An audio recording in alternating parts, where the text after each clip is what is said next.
Welcome to care of life moments. আমি মাম।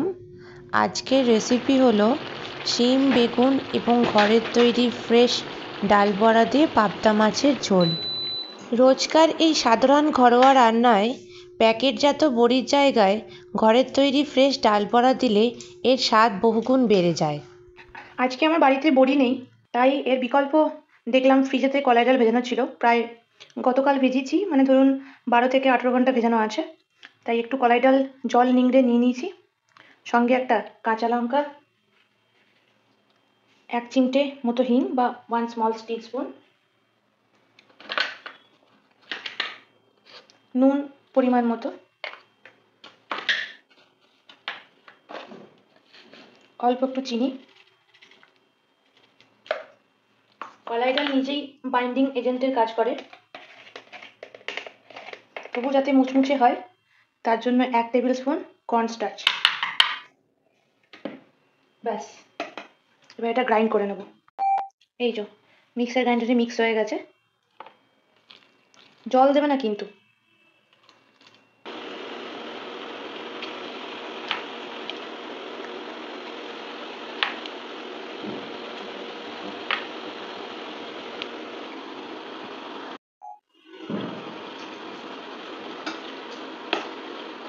এই যে ভাজা কমপ্লিট। একটা হোয়াইট টিস্যু পেপারের মধ্যে নিয়ে নেবে, তাতে করে এক্সেস তেলটা চলে যাবে। আচ্ছা, ডালটা কিন্তু একদম পুরোপুরি ফ্লাফি মসৃণ বেটারে ভাজবে না, যেটা আমরা রস করার সময় করে থাকি। এই দেখো, প্রচুর গরম আছে এখন, দেখছো কত খাস্তা হয়েছে। রস করার মতো কিন্তু পুরো ফ্লাফি মসৃণ একটা বেটার ব্লেন্ড করবে না, ঠিক এরকম যে কনসিস্টেন্সিতে ব্লেন্ড করছি সেরকম ব্লেন্ড করবে, তবেই এটা বড়ির মতো খাস্তা হবে। শব্দ শুনে বুঝতেই পারছো। এবং এটা মাছের ঝোল বা পাঁচমিশালি তরকারিতে খুব ভালো লাগবে, টেস্টি লাগবে। পাবদা মাছগুলো ভাজা হতে হতে তোমাদের উপকরণগুলো দেখিয়ে দিই। কাঁচা পেঁয়াজ একটা মিডিয়াম সাইজের কুচি করে কাটা, একটা হাফ টমেটো কুচি করে কাটা, গোটা রসুন, এটা পেস্ট হবে, 1 ইঞ্চি মাপের একটা আদা, কিছুটা আদা কুচিও নিয়েছি।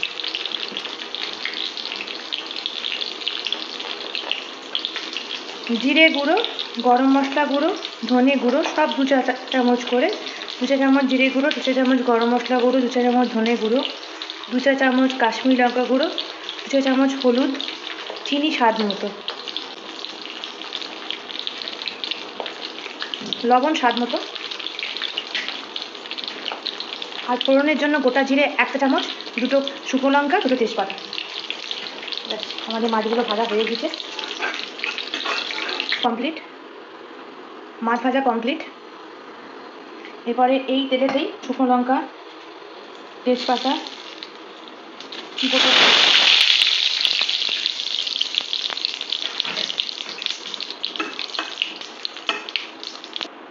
পেঁয়াজ আর টমেটো দিয়ে দেবো।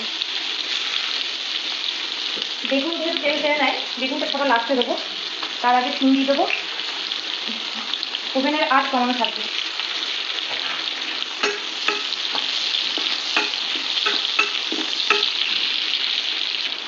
এটার একটা পেস্ট বানিয়ে নেবো, এটা ভাজা হতে হতে। পেস্টটা দিয়ে দিলাম।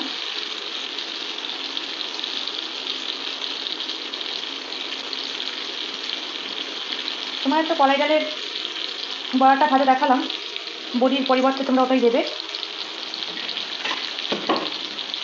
ঢাকনায় লেগে থাকা মশলাগুলো দিয়ে দেবে। তো ক্রিস্পি দেখেছো? এই দেখো, দেখো কাটছে, দেখো এতটা ক্রিস্পি হবে। এই অবস্থায় বেগুনগুলো দিয়ে দেবে।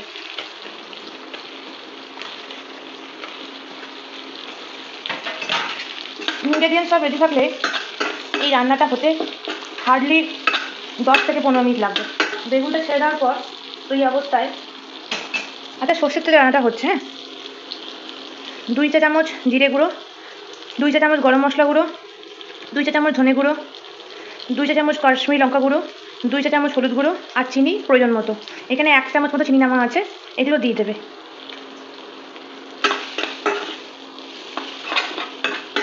এই অবস্থায় কিন্তু আঁচটা কমানো থাকবে। তোমরা যারা কাঁচা লঙ্কা চিড়ে খাও এই অবস্থায় কাঁচা লঙ্কা কুচি দিতে পারো।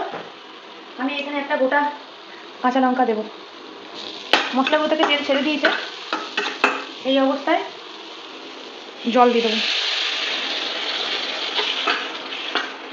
যেরকম ঝোল খাবে সেই পরিমাণ মতো জল দেবে। আমি এখানে 300 ml মতো জল দিলাম। এইটা দেওয়ার পর গুলো ছেড়ে দেবো।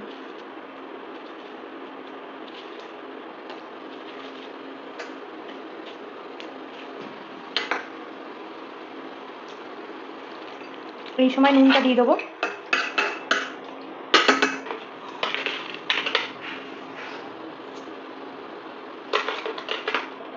যেহেতু মাছ ভাজার সময় নুন দিয়েছি তাই এখানে নুন অল্পই দেবো, দিয়ে ঢাকা দিয়ে দেবো।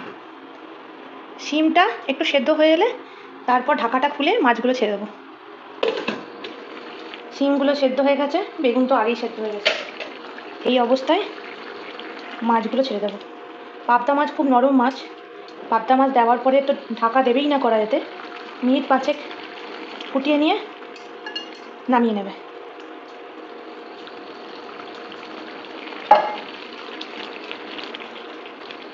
যেহেতু গরম মশলা আগে দিয়েছি আর গরম মশলা দেওয়ার প্রয়োজন নেই।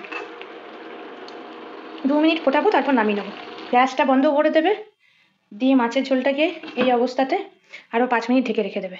তাহলে মাছগুলো ভেঙেও যাবে না এবং মাছের মধ্যে ঝোলের রসটা ঢুকে যাবে। কেয়ার অফ লাইফ মোমেন্টসের কন্টেন্টগুলো যদি ভালো লেগে থাকে বেশি বেশি করে লাইক করো, সাবস্ক্রাইব করো, ফলো করো, শেয়ার করো। আর কেয়ার অফ লাইফ মোমেন্টের পাশে থেকো। তোমরা সবাই সুস্থ থেকো, ভালো থেকো। Take care of life moments. Tata.